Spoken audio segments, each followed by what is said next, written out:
The world on alert as it waits for Iran's response after weekend strikes that the U.S. claims crippled 3 nuclear facilities. Tehran accusing the U.S. of waging war and the President Donald Trump of taking a gamble by adding its strength to Israel's military campaign.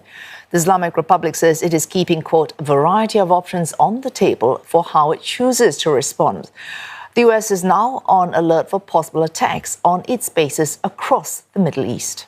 The Trump administration has repeatedly maintained actions are trained only on destroying Iran's nuclear capabilities and are not intended to alter the regime or escalate into a wider war. But the U.S. president has seemingly changed his tune, floating the idea of toppling hardline clerical rulers.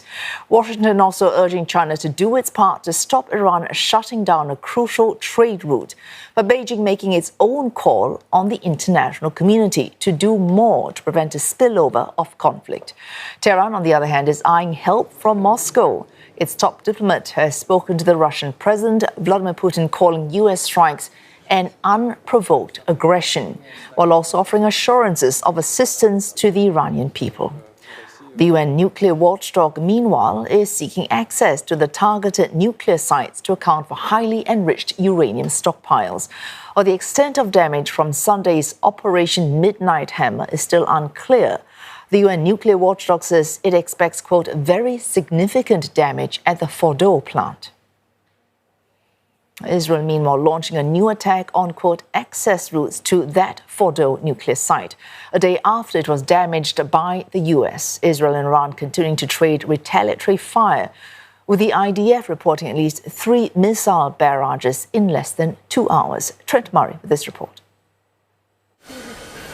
Well, the latest barrage of missiles targeting Israel was different in many ways to what we had seen before. 4 separate waves spread out over a period of about 40 minutes, millions of people being kept in their bomb shelters throughout that time. That is the longest period of attack that we have seen since this conflict began. What also made it different was the numbers, much smaller, only around 5 or 6 missiles being fired in total, but they were spread out over a very large geographic area, with those sirens sounding right up in the far north in Haifa, the country's 3rd largest city, here in Tel Aviv, Jerusalem, and also in Ashdod in the south. Now, it is in the south where we are hearing that there was one impact.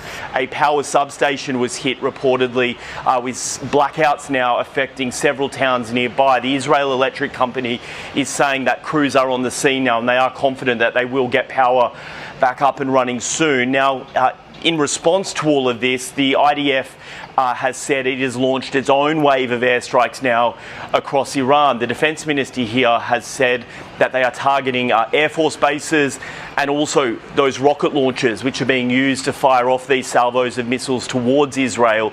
But they are also saying they are targeting what they describe as the heart of Tehran, key buildings and infrastructure used by the Iranian Revolutionary Guard. They are saying they targeted the Guard's headquarters, as well as even a prison which is reported to be holding political dissidents and political prisoners by the Iranian government. Now, we know, of course, Israel does still remain in a heightened state of alert. That state of emergency does remain in place. Schools are closed here. Businesses have been shuttered and the airspace does remain closed. But we are seeing some flights starting to come back, specifically for Israelis looking to return home. They are repatriation flights for Israeli nationals. We know for many foreign governments, including the likes of China, Thailand, Australia, many Europeans as well, they are calling on their citizens to leave here via the open land border crossings into Jordan and Egypt.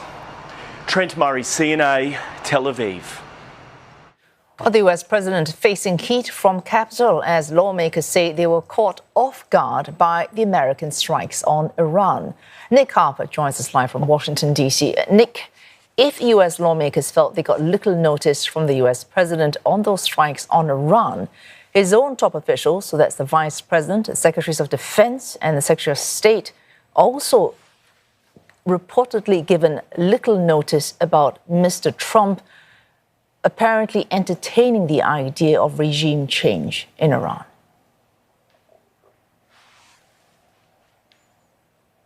Well, yeah, that's certainly a new idea that the US president floated, because what we saw during the course of Sunday is all of his top officials, national security officials, the vice president, the secretary of defense, they all came out and said that regime change is not the United States' aim. And then we had that surprise message on social media towards the end of Sunday from the US president suggesting exactly that, saying if the current Iranian regime is unable to make Iran great again, why wouldn't there be regime change? I think part of the problem for Donald Trump is there is a sizable portion of his MAGA, Make America Great Again base, who throughout all of this have been against the airstrikes. They were cautioning the president ahead of them not to carry out that action. What we have seen is some of them now rallying around the president, including his own vice president, J.D. Vance, who at one point was cautioning against any military action in the Middle East. We have seen more support behind him now, but there are still some vocal critics, including the representative for Georgia, Marjorie Taylor Greene, saying that she is sick of American participation in foreign wars. The problem is that willingness from the US president to entertain the idea of regime change will likely create more division within his own party. But the US perhaps is also saying that although they are not aiming for regime change, that might be what ends up happening, because it could be the result of these strikes. A weakened Iran may find that the Iranian people simply want change. So even though the US itself does not try and oust the leadership, it might be that the Iranian people decide to do just that. But even if the people do decide to do just that, it will be a longer-term goal being achieved. In the meantime, you have Iran dispatching its foreign minister to Russia to look very specifically for help from the Russian president. Is the US administration united enough to respond to any coordination between Iran and Moscow? Well, that is the slight fear, the two of them getting their heads essentially together. The foreign minister meeting with President Putin, both of them seem very much aligned in pushing back against these US airstrikes, saying that attack was not warranted, that it was not something that should be taking place in the Middle East. US security officials have said that really that 48-hour period after the US struck was going to be crucial. I guess we are about 2/3, 3/4 of the way through that 48-hour period. But the US is still on tenterhooks. We know that military bases are braced for the worst. There's about 40,000 US personnel spread out throughout the region. And of course, Iran has threatened to retaliate. So the US taking a few specific actions to try and keep their personnel safe. We know that they have been fortifying air defenses in the region. They've been pre-positioning a number of aircraft and aircraft carriers in the region, really to increase their air capacity to shoot down any missiles that might be fired by Iran or any of its proxies. But we've also seen the State Department issue its first worldwide caution alert, its first in more than a year, telling not just US service personnel, but any US citizens in the region and around the world to exercise increased caution. They are on alert, they are worried, and they are hoping that Iran does not retaliate. Oh, thanks for that. Nick Harper reporting live to us there from Washington, D.C.